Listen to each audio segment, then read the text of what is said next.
Assalamualaikum warahmatullahi wabarakatuh. Halo semuanya, perkenalkan kami dari kelompok 8 akan mempresentasikan materi pada mata kuliah Database Management.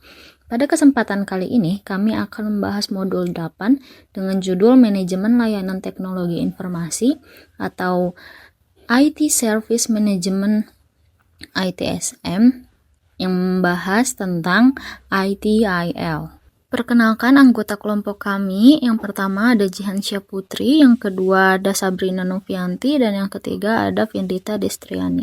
IT Service Management atau ITSM adalah suatu pendekatan yang digunakan untuk mengelola layanan teknologi informasi agar sesuai dengan kebutuhan pengguna dan juga tujuan organisasi. Jadi di sini yang ditekankan bukan hanya teknologinya saja, tapi bagaimana layanan itu bisa memberikan manfaat dan pengalaman yang baik bagi user.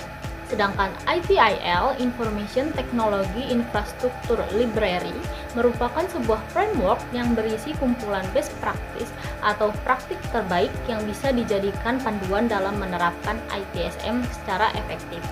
Jadi bisa disimpulkan, ITSM itu adalah konsep atau pendekatannya, sedangkan ITIL adalah panduan atau tools yang membantu kita dalam menjalankan ITSM tersebut.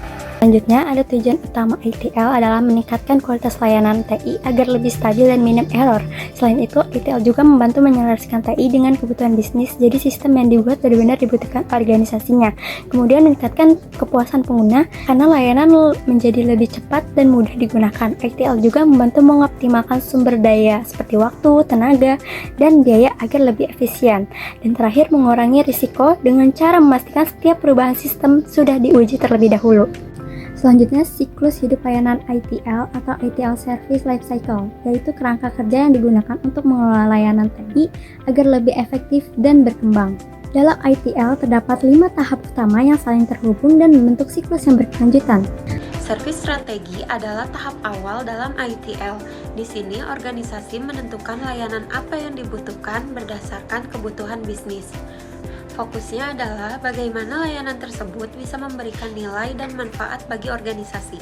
Selanjutnya ada service design. Service design adalah tahap perancangan layanan. Di tahap ini dibuat desain sistem, proses kerja, dan juga SLA atau standar layanan. Tujuannya agar layanan yang dibuat sesuai kebutuhan dan siap digunakan. Setelah itu masuk ke service transition. Service transition adalah tahap implementasi layanan ke lingkungan nyata. Sebelum digunakan, sistem akan diuji terlebih dahulu untuk memastikan tidak ada error. Setelah itu baru dilakukan deployment agar bisa digunakan oleh user. Jika layanan sudah berjalan, masuk ke tahap service operation. Service operation adalah tahap di mana layanan sudah digunakan sehari-hari. Di sini dilakukan monitoring sistem dan penanganan masalah seperti error atau gangguan melalui help desk atau service desk. Yang terakhir adalah continuous service improvement. Di tahap ini dilakukan pemantauan, pengukuran, dan analisis untuk meningkatkan kinerja layanan secara terus-menerus. Kelima tahap ini tidak berdiri sendiri, melainkan membentuk siklus yang terus berputar. Artinya, layanan TI akan selalu dievaluasi dan ditingkatkan agar tetap relevan dengan kebutuhan pengguna dan perkembangan teknologinya. Selanjutnya, ITL model. Dalam ITL, layanan TI tidak hanya bergantung pada teknologinya saja. Ada 4 komponen utama yang saling berkaitan, yaitu people, proses, teknologi, dan partner. People adalah sumber daya manusia menjalankan layanan, proses adalah alur kerja yang digunakan, teknologi adalah sistem atau tools yang dipakai, dan yang terakhir, partner adalah pihak ketiga yang mendukung layanan. Keempat komponen ini harus berjalan seimbang agar layanan bisa optimal. Selanjutnya ada service desk. Service desk adalah tempat pengguna melaporkan masalah. Dengan adanya service ini, semua masalah bisa ditangani secara terstruktur dan lebih cepat. Selanjutnya ada maturity level. Maturity level digunakan untuk mengukur tingkat kematangan layanan TI. Semakin tinggi levelnya, berarti layanan semakin terstruktur dan dikelola dengan baik.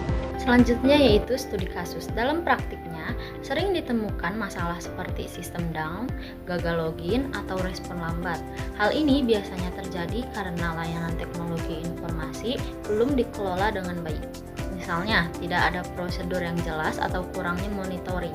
Disinilah pentingnya penerapan ITIL untuk mengatasi masalah tersebut. Hasil penerapan. Setelah ITIL diterapkan, layanan biasanya terjadi peningkatan kualitas layanan, downtime menjadi lebih sedikit, respon lebih cepat, dan layanan menjadi lebih stabil. Hal ini tentunya berdampak pada meningkatnya kepuasan pengguna.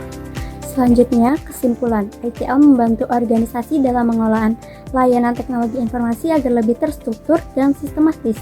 Dengan penerapan ITL, kualitas layanan menjadi lebih baik, lebih stabil, dan lebih efisien dalam penggunaannya. Selain itu juga membantu mengurangi risiko kesalahan melalui proses yang terencana dan teruji. Pada akhirnya, hal ini berdampak pada meningkatnya kepuasan pengguna karena layanan menjadi lebih cepat, mudah, dan dapat diandalkan. Demikian presentasi dari kelompok kami. Terima kasih atas perhatian teman-teman. Kami membuka sesi tanya jawab.